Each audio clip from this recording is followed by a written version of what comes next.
என் பேர் செல்வம், கொட்டிவாக்கம், ஈசிஆர், கிழக்கு கடற்கரை சாலை. இல்லை, அண்ணன் வன்னியரசுக்கு என்ன பதில் கொடுத்தாலும் அவருக்கு புரியாது. அப்படியே புரிஞ்சாலும் புரியாத மாதிரியே இருக்கக்கூடிய ஒரு ஒரு ஜென்மம் அது. புரியுதுங்களா? இப்போ அமைச்சர் இருக்கலாம், அவர் அமைச்சராக இருக்கலாம். ஆனால் அது எப்பேற்பட்ட ஜென்மன்றது நம்மளுக்கு தெரியும். ஏன்னா நம்ம இன்னைக்கு நேற்று வன்னியரசை பார்க்கல.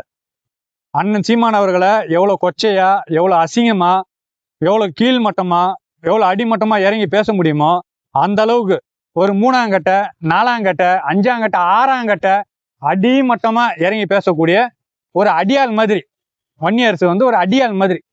இப்போ அந்த ஒரு அடியாள் பேசுற பேச்சு இன்னைக்கு அமைச்சர் ஆயிட்டாரு. அதனால மாண்புமிகு அமைச்சர் அப்படின்னு அண்ணன் வன்னியரசு அவர்களுக்கு மாண்புமிகுன்றதை போட்டுக்கிட்டு, மாண்புமிகு அமைச்சர் வன்னியரசு அவர்கள் திரள் நிதி நாங்கள் வாங்குறோம், சரி, நீங்க என்ன வாங்குறீங்க? நாங்க திரள் நிதி வாங்குறோம், நீங்க என்ன வாங்குறீங்க? உங்க கட்சியில என்ன வாங்குறீங்க? இப்ப எல்லா கட்சியிலையும் திரள் நிதி வாங்குது அப்படின்றது அது ஒரு ஒரு ஒரு சாதாரணமான ஒரு விஷயம், ஒரு இயல்பான விஷயம். இது இன்னைக்கு நேற்று இல்லை.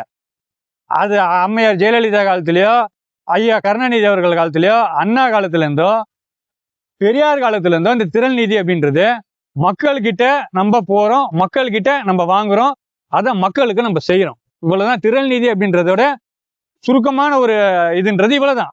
ஐயா உங்களுக்கு புரியுதுன்னு நினைக்கிறேன். திரள் நிதி அப்படின்னா மக்கள் கிட்ட போறோம், மக்கள் கிட்ட கையேந்துறோம், மக்கள் கிட்ட வாங்குறோம், திரள் நிதி வாங்குறோம், அந்த திரள் நிதியை வச்சு மக்களுக்கு நம்ம சேவை செய்யறோம். இவ்வளவுதான். அதுக்கான எல்லாமே ஒரு வெள்ளை அறிக்கை மாதிரி தெளிவா எல்லா கணக்கு வழக்குகளும் தெளிவா நம்ம வச்சிருக்க போறோம். புரியுதுங்களா? அண்ணன் சீமான் அவர்கள் சொன்ன மாதிரி திரள் நிதியை வாங்கி நம்ம ஒரு டீயோ, ஒரு வடையோ, இந்த இதுவோ இதெல்லாம் சாப்பிட்ற அந்த வேலை நம்மளுக்கு கிடையாது.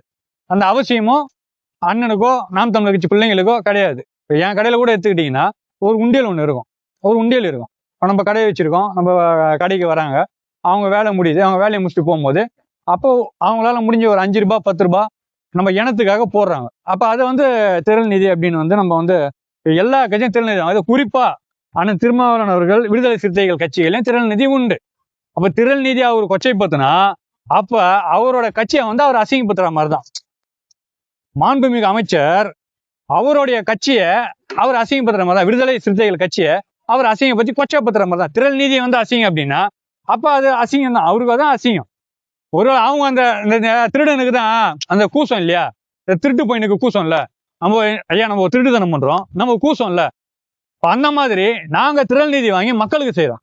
நீங்க திரள் நீதி வாங்கி நீங்க ஆட்டையை போட்டு நீங்க அமுகின்னு போற பார்ட்டி மாண்புமிகு அமைச்சர் வன்னியரசு அவர்கள் எல்லாத்தையும் அமுகின்னு போற பார்ட்டி. அப்ப உங்களுக்கு கூசுது. அந்த கேள்வி கேட்கும் போதே உங்களுக்கு என்ன பதில் சொல்றதுன்னு தெரியல.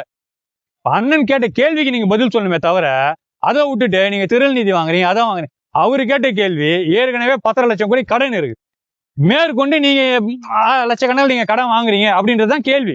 அப்ப அதுக்கான பதில் சொல்லணும். அந்த பதில் தெரியலன்னா மாண்புமிகு அமைச்சர் அவர்கள் என்ன பண்ணணும்னா, எனக்கு இதுக்கு பதில் தெரியல, நீங்க நிதித்துறையோ இல்ல முதலமைச்சர்கிட்டயோ கேட்டுக்கோங்க. அவங்க 2 பேருக்குமே தெரியாது. குறைஞ்சபட்சம் நீங்க அந்த கேள்வியிலேருந்து எஸ்கேப் ஆயிருந்து ஓடிடலாம். நீங்க அதை விட்டுட்டு திரள் நீதி வாங்குற கும்பலுக்கு இதுக்கு இது தெரியாது அப்படின்ற மாதிரி நீங்க பேசுறது, இது ஒரு கேவலமான ஒரு இது. நீங்க ஒரு அரசியல் கட்சி தலைவரை நீங்க அசிங்கப்படுத்தி கேவலப்படுத்துற மாதிரி. நான் என்ன சொல்றேன், நீங்க மாண்புமிகு அமைச்சரா இருங்க. 3 மாசத்துக்கு முன்னாடி விஜய் நீங்க என்னென்ன பேசுனீங்கன்னு நான் சொல்லவா? இதுல சொல்லி நீங்க போடுவீங்களா? இதுல நான் சொன்னா நீங்க போடுவீங்களா? போட மாட்டீங்க. வேணா நான் உங்களுக்கு தனிப்பட்ட முறையில் வேணா அனுப்பி விடுறேன், உங்களுக்கு உங்க நம்பருக்கு நான் எனக்கு அனுப்பி விடுறேன்.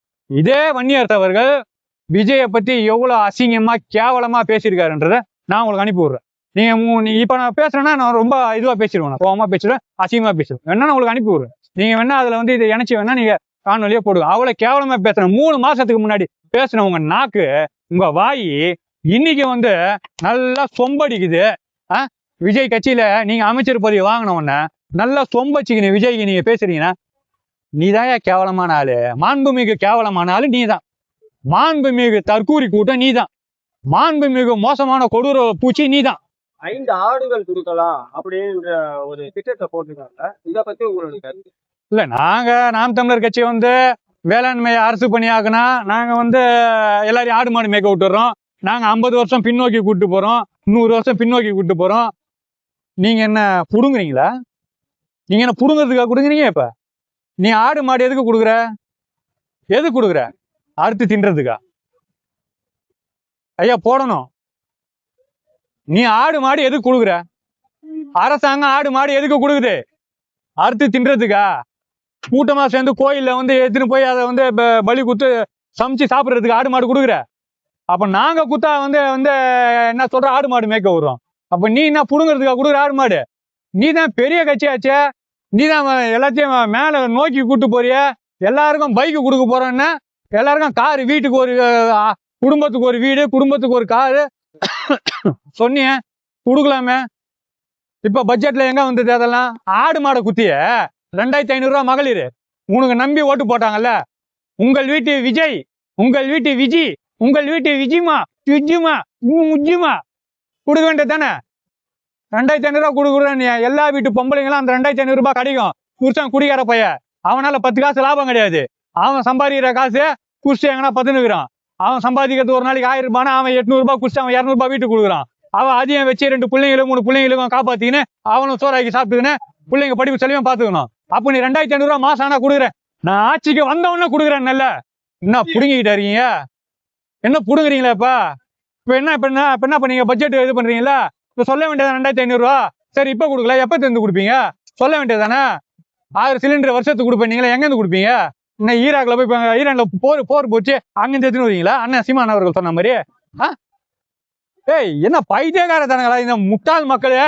உங்க பைத்தியக்காரத்தனத்தை எல்லாத்தையும் நம்பி உங்களுக்கு ஓட்டு போட்டு இன்னைக்கு நடுத்தேர்ல நின்று இன்னைக்கு கத்துன்னு கத்தின்னு இருக்குது. உனக்கு ஓட்டு போட்ட மொத்த பேரும் சொல்றது எல்லாம் போய் ஆயத்தம் தான் போய். இந்த கவர்ச்சின்ற ஒரு நாடகத்தை நம்பி அத்தனை பேர் பொம்பளைங்க எத்தனை பேர் 2500 ரூபா 2500 ரூபான்னு அவங்களுக்கு ஆசைவார்த்தையை சொல்லி வருஷத்துக்கு 6 சிலிண்டர் கிடைக்கும் அப்படின்னு சொல்லிட்டு அவங்களை ஏமாத்தி திருட்டுத்தனம் பண்ணி பொய் சொல்லி வேலையில்லா பட்டதாரிகள் அத்தனை பேர் ஓட்டம் உனக்கு தானே போட்டாங்க. வேலை இல்லாம படிச்சு முடிச்சு வேலை இல்லாம அத்தனை பேரும் யாருக்கு ஓட்டு போட்டாங்க? உனக்கு தானே ஓட்டு போட்டாங்க. என்ன சொன்ன? 4000 ரூபாய் கொடுக்குறேன்னு சொன்னியா இல்லையா? மாசம் 4000 ரூபாய் கொடுக்குறேன்ட்டு குத்தியா? நீ எப்படி நல்ல தலைவனா இருக்க முடியும்? நீ எப்படி நல்ல தலைவனா? குடும்பத்துக்கு நம்ம குடும்பத்தை பத்தி எல்லாம் பேச வேணாம், விடுங்க.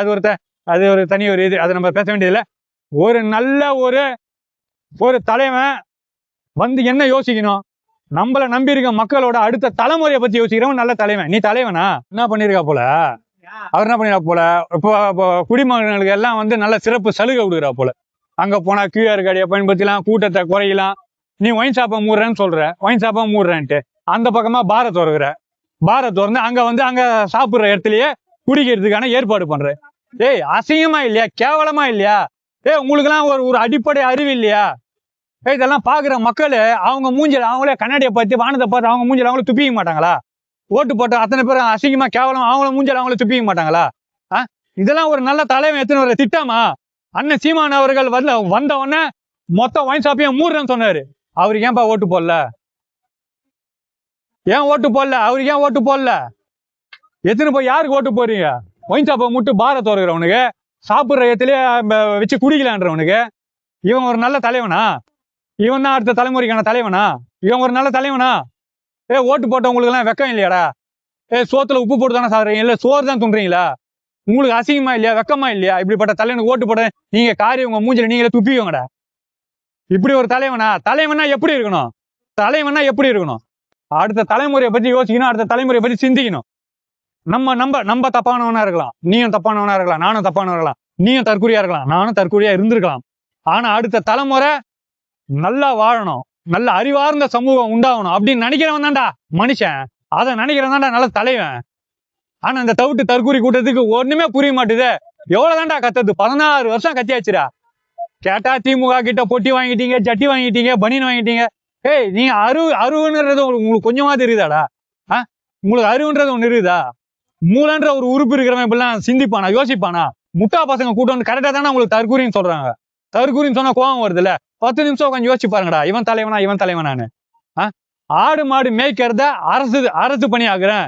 என் அப்பா எங்க ஆத்தா அவங்க வந்து கஷ்டப்படுறாங்க, அவங்களுக்கு அரசு பணி ஆகி அவங்களுக்கு வந்து மாசம் 25,000 ரூபாய் சம்பளம் தரேன்னு சொல்றவன் தலைவனா? உனக்கு வந்து மானியத்துல ஆடும் மாடும் உனக்கு வண்டியும் கொடுக்குறோம், இவன் தலைவனா? உனக்கு இலவசமா நீ தொடக்க பள்ளியில இருந்து கடைசியில என்ன படிக்கணும்னு ஆசைப்படுறியோ அது வரைக்கும் உனக்கு வந்து கட்டணம் இல்ல கல்வி தரேன்னு சொல்ற இவன் தலைவனா? இல்ல கல்விக்கு 1 லட்சம் 2 லட்சம் 3 லட்சம்னு உனக்கு கல்வி கடன் தர இவன் தலைவனா? உனக்கு குழந்தை பிறந்ததுல இருந்து சாகுற வரைக்கும் மருத்துவம் உனக்கு கட்டணம் இல்லாம மருத்துவம் பார்த்துக்கலாம் அப்படின்னு சொல்ற அண்ணன் சீமான் தலைவனா? இல்ல மருத்துவமனைக்கு போனா அங்கேயே நாய் கடிக்குது எலி கடிக்குதுன்னு நீ வந்து 3 மாசம் ஆகி இன்னைக்கு வரைக்குமோ இன்னைக்கும் ஒரு அம்மா எலி கடிக்கிறது நாய் கடிக்கிறது, இன்னைக்கும் அந்த சுகாதாரம் கெடுக்கிறது, பாம்பு கடிக்க போனா மருந்து இல்ல, பக்கு இல்ல ஆட்சிக்கு. அப்ப இதை நீங்க பிரிச்சு பார்க்க கூடாதா? பிரிச்சு பார்க்கணுமா இல்லையா? எவன் தலைவன், எவன் தற்கூரி, எவன் அறிவா இருந்தவன், எவன் முட்டா பையன், பார்க்கணுமா இல்லையா? மக்களுக்கு ஒன்னே ஒண்ணுதான் சொல்றேன். மக்கள் தப்பு பண்ணிருக்கலாம், அவங்க தப்ப நினைச்சு இப்ப வருந்தலாம். ஆனா இனிமேட்டு நீங்க உங்களுக்கு இருக்க கடைசி வாய்ப்பு அண்ணன் செந்தமிழன் சீமான் மட்டும்தான். தமிழ்நாட்டுக்கு இருக்க கடைசி வாய்ப்பு, தமிழ்நாட்டோடைய உரிமைகளை மீட்கணும் அப்படின்னா அதுக்கு இருக்க ஒரே ஒரு கடைசி வாய்ப்பு அண்ணன் செந்தமிழன் சீமான் அவர்கள் மட்டும்தான். நீங்க தெரியாம ஓட்டு போட்டுருக்கலாம், கவர்ச்சிக்கு ஓட்டு போட்டுருக்கலாம், உங்களுக்கு பிடிச்சிருக்கு ஓட்டு போட்டுருக்கலாம், எல்லாமே சரிதான். நீங்க ஓட்டு போட்டவங்க உங்க நடிகனை முதலமைச்சரா பாத்துட்டீங்க, அவர் என்ன செய்யறாருன்றதையும் பாத்துட்டீங்க. நீங்க நினைச்சாலோ நான் நினைச்சாலோ 5 வருஷத்துக்கு ஒன்னும் பண்ண முடியாது. இந்த தற்கூரி கும்பல் கிட்ட மாட்டீங்கன்னா செத்தா ஆகணும். இதுக்கப்புறமா அது குறைஞ்சபட்சம் அறிவை யோசிச்சு சிந்திச்சு அவர் என்ன சொல்றாருன்றதை கேட்டுட்டு தயவு செஞ்சு செந்தமிழ் சீமான் அண்ணா அவர்களுக்கு ஓட்டு போட்டு நாம் தமிழர் கட்சிக்கு ஓட்டு போட்டு உங்க புள்ள குட்டிங்களையும் அடுத்த தலைமுறையும் இந்த இயற்கை வளங்களையும் காப்பாத்துங்க தயவு செஞ்சு.